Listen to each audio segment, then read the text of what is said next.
My computer screen glowed in the dark bedroom, casting a pale blue light over my hands. Today was the day.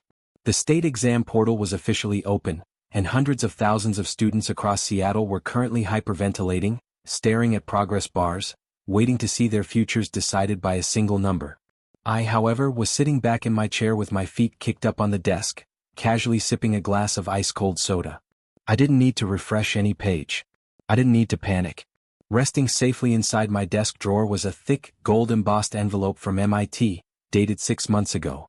Winning the National Informatics Olympiad meant my ticket was punched early. I hadn't even registered to take the state exams. In the official board database, my file was a clean, untouched blank. A sudden, sharp buzz broke the silence. My phone vibrated against the wood. It was Willow. I picked it up. Her name flashed on the screen alongside a barrage of typing bubbles. Willow had been my neighbor and childhood friend for as long as I could remember, but lately her sweetness had taken on a sharp, transactional edge. Especially since she started dating Makoto Vance, the school's most notorious rich bully. George, her first text read. Are you seeing this? The server is so slow. Did your score come out yet? What did you get? Please tell me. I stared at the screen, a small, amused smile playing on my lips. I pressed the record button to send a quick voice note. I didn't really get a score, Willow. Honestly, if you look at the system, it probably just says 0. I let go of the button and tossed the phone back onto the desk. Technically, I wasn't lying. A blank database entry for someone who didn't sit for the exam effectively translated to null. A big fat 0. I expected her to ask why. I expected her to remember that I had been accepted to MIT early. But her memory was short, and her desire to see me fail was apparently much stronger. Not even 10 seconds passed before my phone lit up with a 60-second voice note. I tapped play. George, oh my God, please don't cry. Willow's voice crackled through the speaker, dripping with fake, exaggerated pity. A 0? I don't even know what to say. I knew you were stressed, but I didn't think you would completely freeze up and fail the whole test. A 0 isn't the end of the world, though. Seriously. I took another slow sip of my soda, leaning closer to the phone. Her voice was practically shaking with suppressed excitement. She wasn't sad for me at all. She was thrilled. Thanks, Willow, I typed back. I appreciate your concern. Another voice note immediately followed. She couldn't even wait to type. I'm just really worried about your future, George, she said, her tone patronizingly sweet. You don't have a family legacy like Makoto does. You can't just rely on your old coding hobby anymore. But look, don't lose hope. My dad is the director of the admissions database, remember? I can ask him to look around. He can probably find you a cheap community college nearby. Or, he might even be able to get you a job cleaning the school floors so you can at least earn some pocket money. I stared at the phone, a quiet laugh escaping my chest. A janitor? That's very thoughtful of you, Willow. I'm just being a realist, George, her text flashed instantly. You have to accept your reality. Some people are born to fly and some are born to keep the ground clean. I have to go help Makoto check his score now. Try not to do anything drastic, okay? Bye. Good luck to Makoto, I replied. I put the phone down and let out a long breath. The sheer arrogance of her messages was almost impressive. She truly believed I had crashed and burned. 4 years she had lived in my shadow academically, constantly complaining about how easily I got perfect marks while she struggled to pass basic algebra. Now she finally felt like she was standing on top of me looking down.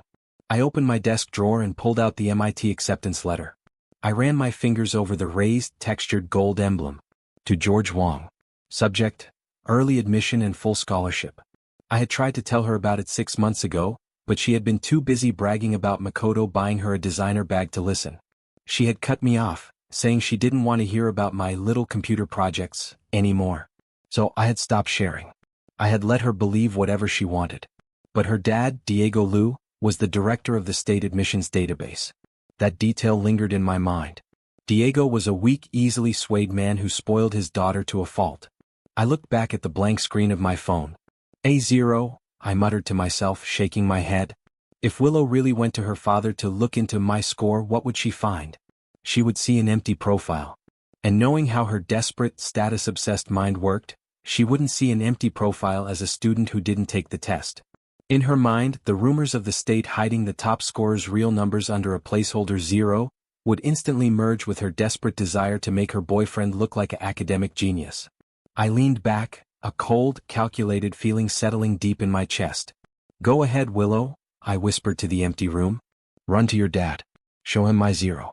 Let's see what you do with it.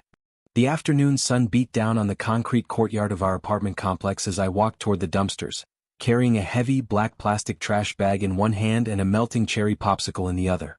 Well, look who decided to crawl out of his dark cave. I stopped.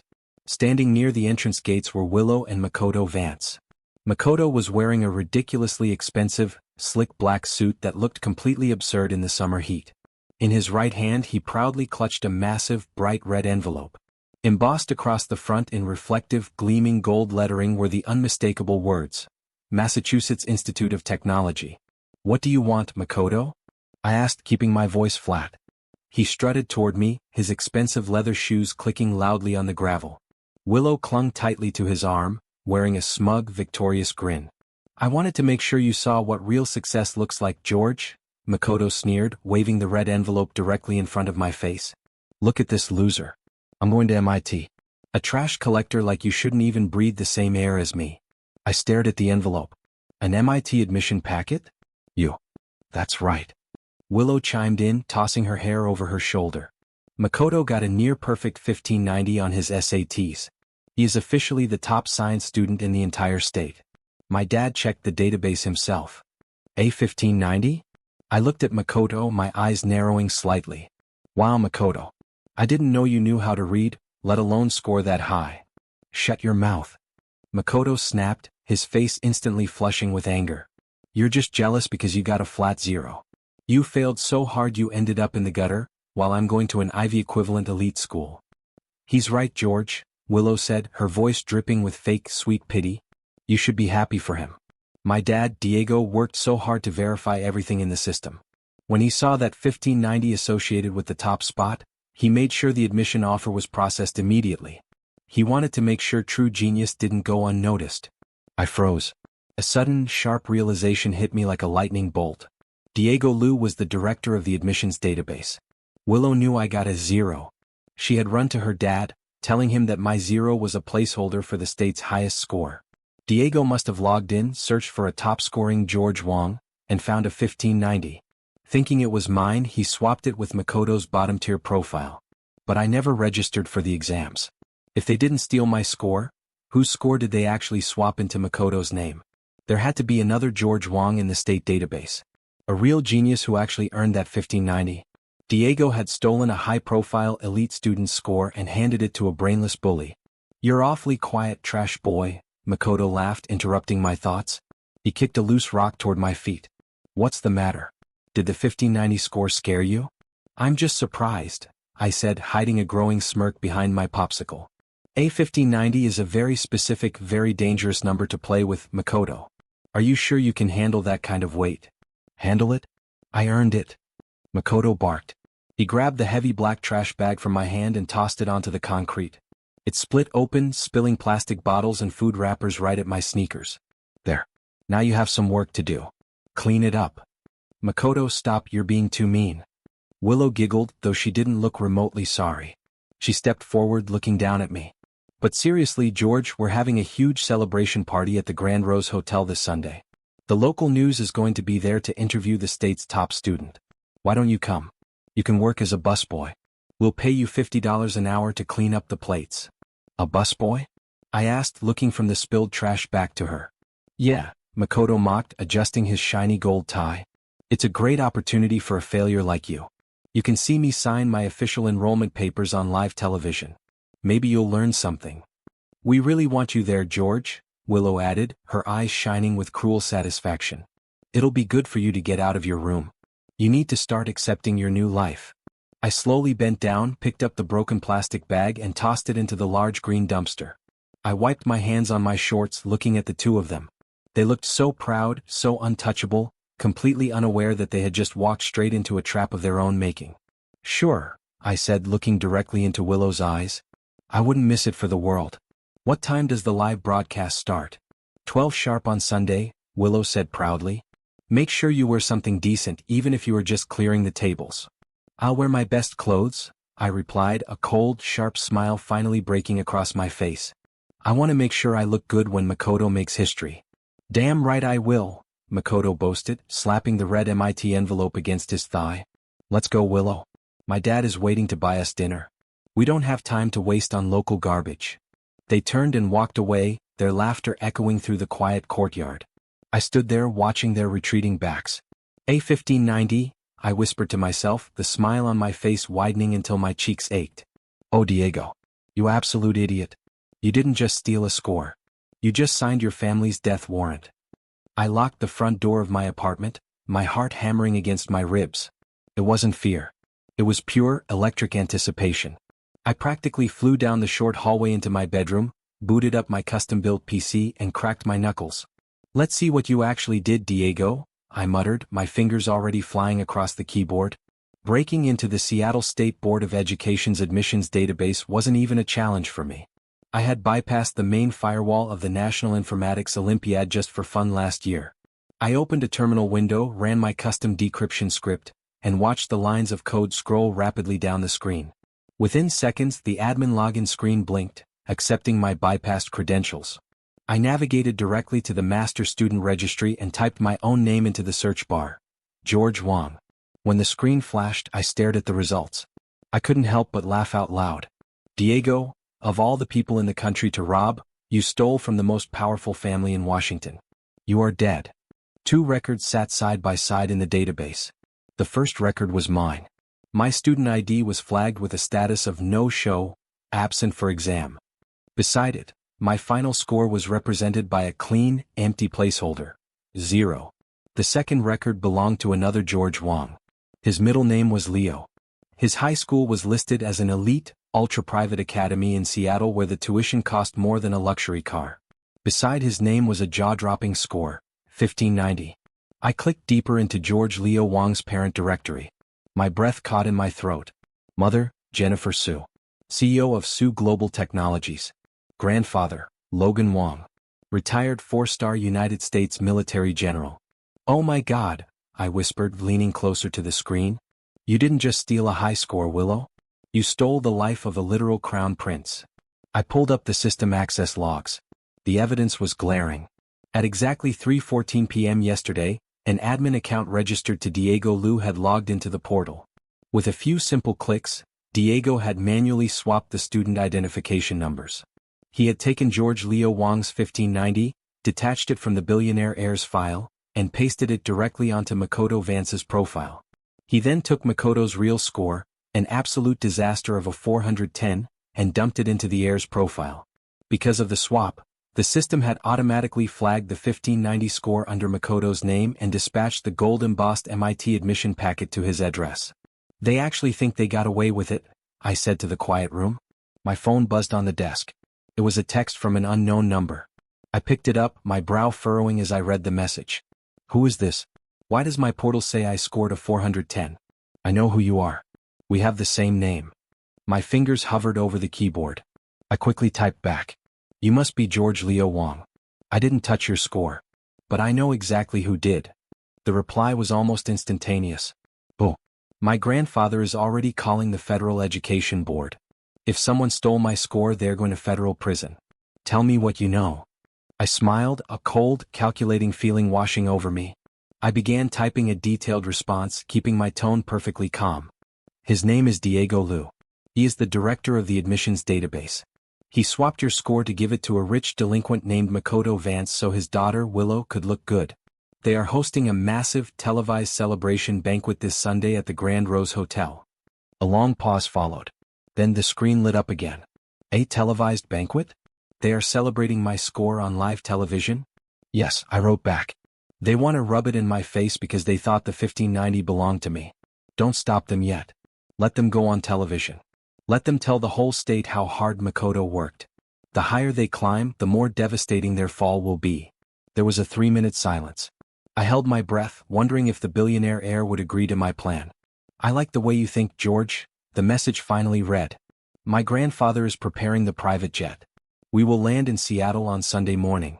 Let them have their little party. We will bring the fireworks. Perfect, I whispered, closing the chat window. I turned back to my computer screen. I needed to make sure Diego Lu couldn't cover his tracks. I ran a secure backup script, downloading every single log, every IP address, and every digital footprint Diego had left behind during the swap. I saved the encrypted files onto 3 separate flash drives. I stood up from my chair and walked over to my window, looking out over the Seattle skyline. Willow and Makoto believed they had destroyed me. They thought my zero meant I was destined to sweep floors for the rest of my life while they flew off to Boston. They were so blinded by their own arrogance and greed that they didn't even bother to double-check whose name was on the file they hacked. "You wanted a show, Willow?" I said, my voice echoing in the dark room. "I'm going to give you the biggest show of your life. Just wait until Sunday." The grand lobby of the Grand Rose Hotel was a blinding sea of golden chandeliers, velvet drapes, and flashing cameras. A massive red banner hung across the entrance. "Warmest congratulations to Washington's pride, Makoto Vance, on his perfect future at MIT." I stepped onto the polished marble floors, my plastic flip-flops squeaking loudly. I was wearing faded blue beach shorts, a wrinkled gray t-shirt, and a pair of cheap sunglasses perched on my nose. The elegant guests in tuxedos and evening gowns immediately shrank away from me as if I were a walking biohazard. "George? What on earth are you doing here dressed like a homeless person?" Willow hurried over, her designer silk dress rustling. She glared down at my feet, her face twisting in pure disgust. Beside her, Principal Thomas stood with a champagne flute, looking highly uncomfortable.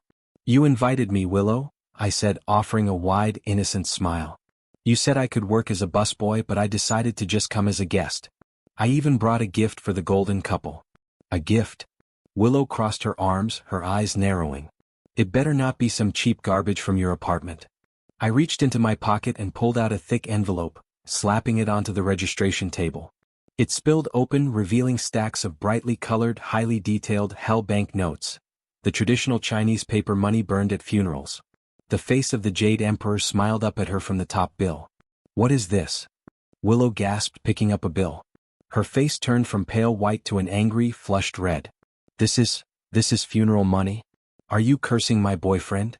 "It's a blessing, Willow," I said smoothly, my voice echoing enough to catch the attention of a nearby news crew. "It's to ensure Makoto has a very peaceful, very quiet transition to his next life. At MIT, of course. I thought you'd appreciate the cash." "Get out. Get him out of here," Willow screamed, tossing the paper bills into the air. Now, Willow, let's not cause a scene in front of the press," Principal Thomas whispered frantically, glancing at the reporters who were already pointing their cameras our way. "We must present a united, positive front for the school." "Principal Thomas is right," a booming voice laughed. Makoto strutted over, his slicked-back hair reflecting the bright lights. He wore a custom designer suit and held a microphone. "Let the loser stay. He needs to see what a real genius looks like on live television. Hey camera guys, we are live, right?" "Yes, Mr. Vance. We are broadcasting statewide," a local reporter yelled, adjusting his heavy lens. "Tell us, how does it feel to be the smartest student in the state?" "It feels natural," Makoto bragged, puffing out his chest. "I always knew my brain was built differently. Some people are just born to lead and others are born to watch from the sidelines." Diego Lu stood behind him, frantically wiping sweat from his forehead with a handkerchief. He looked incredibly nervous, his eyes darting toward the security guards. "We are so proud of him," Diego stammered into a reporter's microphone. "The system checked out perfectly. Makoto is the real deal." I stepped forward, gently pushing past Willow. I grabbed a stray microphone from a nearby media stand and tapped it. The feedback screeched, drawing every eye in the room directly to me. "So, Makoto," I said loudly, my voice carrying over the house speakers, "as a 1,590 score genius, can you explain the basic theory of relativity to the camera? I'm sure the viewers at home would love to hear a top-tier MIT mind explain it." Makoto's smug grin instantly froze. He stared at me, his eyes wide and completely blank. He looked at Diego, then back at the camera. The silence stretched for an agonizingly long 5 seconds. "Relativity?" Makoto stammered, his face turning a brilliant, bright red. He glared at me with pure hatred. "Relativity? It means everything is relative to how hard you work. Obviously. If you work hard, you get relative success." A few reporters in the front row exchanged confused, silent looks. One of them actually lowered his camera, looking embarrassed. "Fascinating," I replied, suppressing a laugh. "And tell us, what was your study schedule like to achieve such a massive score? How did you prepare?" "I studied 25 hours a day," Makoto yelled proudly, trying to regain his confident posture. I didn't sleep. I just did push-ups and memorized physics formulas. In fact, I actually met Albert Einstein in my dreams, and we discussed quantum mechanics together. That's how I got the 1590. The entire grand lobby went dead silent. Diego Lu looked as if he was about to faint. He grabbed the edge of a banquet table to steady himself, his face completely drained of color. 25 hours a day? I asked, raising an eyebrow. I didn't realize Washington State had extra hours in its days. And Einstein died in 1955, Makoto. Are you sure you weren't just having a nightmare about failing basic algebra? You're just jealous. Willow shrieked, rushing to Makoto's side. Makoto is a genius. The computer system doesn't lie. My dad proved it. Yes, the system, I murmured, looking directly at Diego, who was now shaking so hard he spilled his drink. We'll see how long the system stands by that story. Enjoy your party, Makoto. You really made history today. I turned on my heel, my flip-flops squeaking merrily as I walked toward the exit. Behind me, the reporters were muttering, and the live chat on the news stream was already exploding with mocking memes. The trap was set, and they had walked right into it on live television. The fallout from the live broadcast was instantaneous. By Sunday evening, Makoto's 25 hours a day dream meeting with Einstein was the top trending video nationwide. The mockery was brutal. Under intense public pressure, the Seattle State Board of Education called an emergency hearing for Monday morning at their downtown headquarters. I sat quietly on a wooden bench at the back of the sleek conference room. At the main table sat Principal Thomas, a trembling Diego Lu, and a highly defensive Willow and Makoto. This is an outrage. Makoto's father slammed his hand on the table. My son is a genius. This hearing is a witch hunt. Mr. Vance, please, Principal Thomas said, adjusting his glasses. The board needs to verify the database. There are discrepancies. There are no discrepancies. Willow yelled, jumping up from her seat. She glared across the room and spotted me. Her eyes flared with pure, manic desperation. It's him. He did this. Principal Thomas frowned. What are you talking about, Willow? He did it. Willow screamed, pointing a shaking finger directly at me. George hacked the system. He wanted to ruin my boyfriend because he's jealous of our love. He's a coding freak. He swapped the scores to frame Makoto. I didn't even stand up. I just leaned back against the wall, crossing my arms. I hacked the state database, Willow? That's a federal crime. Do you have any actual proof? You got a 0, George, she shrieked, her voice cracking. You failed and you couldn't handle it. My dad saw the 0 in the system. You must have used your hacking tools to put Makoto's real 1590 onto your profile, and then when you realized you'd get caught, you threw it back to him but messed up the logs. You did this to destroy us.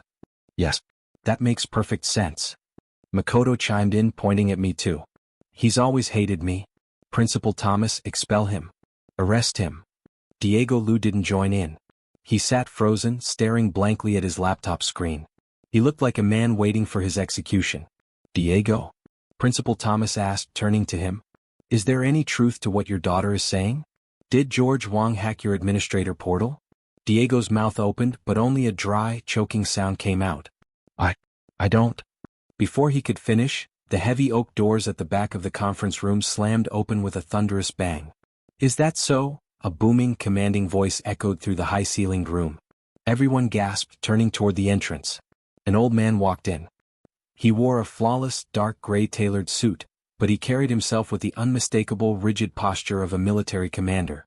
Flanking him were 4 tall men in sharp black suits with federal badges pinned to their lapels. Walking right beside the old man was a handsome teenager with a sharp buzz cut, the real George Leo Wong. Who are you? Makoto's father demanded, standing up. This is a private school board hearing. You can't just barge in here. One of the federal agents stepped forward, flashing a gold badge. Federal Bureau of Investigation. Sit down, sir. The room went deathly silent. Makoto's father sank back into his chair, his face turning pale. The silver-haired old man walked directly to the center of the room, his cane tapping rhythmically against the polished floor. He stopped right behind Diego Lu, who was now shaking so violently his chair was squeaking. I am General Logan Wong, the old man announced, his voice cold and heavy as iron. And this is my grandson George Leo Wong. Willow blinked, looking incredibly confused. Another George Wong? What is going on? Then explain why my grandson's score is in your boyfriend's file, General Wong demanded, his sharp eyes locking onto Willow. He slammed a thick, official government folder onto the conference table. My grandson scored a 1590. He is the top-ranking student in this region. Yet, when we checked his portal yesterday morning, his profile had been overwritten with a dismal 410. And his 1590? It was sitting comfortably under the name of a boy who doesn't even know how many hours are in a day. That's impossible. Willow stammered, backing up. Makoto earned that score. My dad verified it. Your dad stole it, the young George Leo Wang said, stepping forward. He looked at Makoto with absolute disgust. He used his administrative login credentials on Friday at 3:14 p.m. We have already traced the IP address directly to your father's home network, Willow. He manually severed my student ID from my score and pasted it onto this clown's file. No. Willow cried, turning to her father. Dad. Tell them they're lying. Tell them George hacked it. Diego Lu slowly buried his face in his hands. Willow, shut up. Just shut up. Dad. Willow's voice trembled, her confidence finally shattering. The cyber division has already retrieved the digital footprints, the leading federal agent said, pulling a set of steel handcuffs from his belt. Diego Lu, you are under arrest for federal computer fraud, identity theft, and official corruption. Wait. Makoto yelled, his face turning paper white. What about my MIT admission? I have the packet. It has my name on it. Leo Wang let out a cold laugh. That packet belongs to me, you idiot. You couldn't even get into a community college with your real score. I finally stood up from my bench and walked toward the table, catching Leo's eye. He gave me a subtle, appreciative nod. It seems your perfect system has a few bugs, Willow, I said quietly. She stared at me, her eyes wide with a mixture of horror, confusion, and rising panic. You knew. You knew this would happen. I told you I got a 0, Willow, I replied. But you were too busy trying to steal my life to realize I never even had a score to steal. The sound of metal handcuffs clicking around Diego Lu's wrists broke the heavy silence of the conference room. Diego Lu, you have the right to remain silent, the federal agent announced, pulling the weeping administrator up from his chair. Dad. No. You can't take him. Willow screamed, her hands clutching at her hair. She spun around, pointing a manic finger at me. Principal Thomas, why is George just standing there? He's the hacker. He has to be. He admitted he had a 0. Why would anyone get a 0 unless they messed with the database? Principal Thomas looked at her with a mixture of pity and annoyance. Willow, please calm down. I can answer that, I said, stepping forward. I unzipped my backpack and pulled out a crisp, gold-stamped document, placing it gently on the wooden table for everyone to see. I got a 0 because I didn't take the test. I didn't need to. Principal Thomas squinted at the paper. This is an official early admission letter from the Massachusetts Institute of Technology. Dated 6 months ago? Yes, I replied, looking directly at Willow's pale face. I won the National Informatics Olympiad last winter. MIT offered me a full scholarship on the spot. I registered my exemption with the state board back in January. My file was empty because my admission was already locked in. I had absolutely no reason to touch the database. A full scholarship? Makoto's father whispered, his jaw dropping. He turned a furious glare toward his trembling son. You told me George Wang was a failing loser who was going to sweep floors. He lied to us. Makoto stammered, backing away toward the windows. He set us up. I didn't lie to anyone, I said, keeping my voice incredibly calm. When Willow asked for my score, I told her the literal truth. I told her I got a 0. You two are the ones who assumed a 0 meant failure. You are the ones who decided to steal a perfect score to cover up Makoto's real results. The lead federal agent turned his attention to Makoto. Mr. Vance, your fake admission is officially revoked. Furthermore, our financial crimes unit is executing a search warrant on your family's business. We found some very interesting offshore accounts linked to the database manipulation inquiry. What? Makoto's father roared, his face turning an angry purple. Tax evasion? We have nothing to do with this. We'll discuss that at the federal building, the agent replied coldly, gesturing for his colleagues to escort the Vance family out of the room. Makoto looked at me, his eyes wide with terror, his hands shaking as the guards led him away. The proud, untouchable bully was completely gone, replaced by a terrified boy facing the ruins of his family's empire. Only Willow remained, sitting frozen on the floor. The gold-embossed fake MIT packet lay torn and crumpled beside her. The realization of her complete downfall seemed to crash over her all at once. Her father was in handcuffs, her boyfriend was ruined, and the boy she had spent years looking down on was standing tall, holding a genuine ticket to the future she had tried so desperately to steal. She crawled toward me on her knees, her expensive silk dress dragging on the floor. "George, please?" Willow weeps, grabbing my sleeve with trembling hands. "We were childhood friends. We grew up next door to each other. Talk to them. Tell them it was all just a big misunderstanding. Tell them it was a joke." I looked down at her. I felt no anger, no hatred, and certainly no pity. There was only a clean, quiet, empty space where our friendship used to be. I gently pulled my arm away from her grip, letting her hand fall back to the cold floor. "I told you I got a 0, Willow. You should have believed me." "George, please don't leave me like this," she sobbed, burying her face in her hands as the remaining board members shook their heads in disgust. "I'm sorry. I'm so sorry." I turned my back on her tears, picked up my backpack, and walked toward the exit. George Leo Wong was waiting for me by the heavy oak doors. He offered me a bright, genuine smile and held out his hand. "That was spectacular," Leo said as we walked out into the corridor. "My grandfather is taking us to the best steakhouse in the city. You're definitely coming with us. We have a lot of coding projects to discuss before we head to Boston this fall." "I'd love to," I replied, shaking his hand. "I think I've had enough of high school drama anyway." "Trust me, MIT is going to be much more fun," Leo laughed, draping an arm over my shoulder. "And the best part? Nobody there will try to steal your 0. We walked through the glass lobby of the headquarters and stepped outside. The cool Seattle breeze hit my face, and the morning sun felt incredibly warm and bright. For the first time in years, the weight of keeping silent was gone. I looked up at the clear blue sky, took a deep, free breath, and walked forward into my new life.